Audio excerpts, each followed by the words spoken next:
वालारेल कश्मीर जे सियाहती मार्ग पहलगाम में falls flag operation में भारतीय ॻुझी एजेंसी राज मुलवस हुजण जा दस्तावेज़ी सबूत साम्हूं अची विया आहिनि।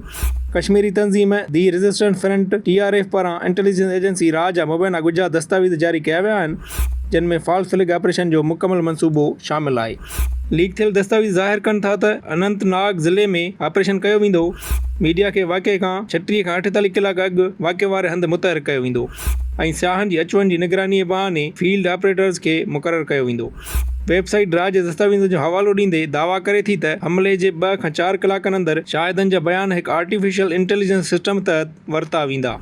वाक़े जूं तस्वीरूं धुंधली वीडियोज़ जी मदद सां ॿीहर तयारु कयूं वेंदियूं ऐं मरकज़ी हैशटैग जे बदिरां 200 खां वधीक सोशल मीडिया अकाउंट इस्तेमालु कंदे ग़लति मालूमात जी मुहिम हलाई वेंदी।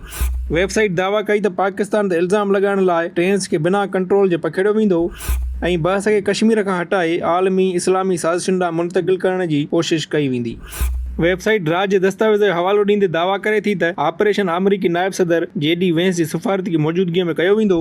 हीउ वक़्तु वाक़े खे वधाइण लाइ तमामु अहम हूंदो। शोपियान में हिकु मुतबादिल निज़ाम चालू कयो वियो आहे।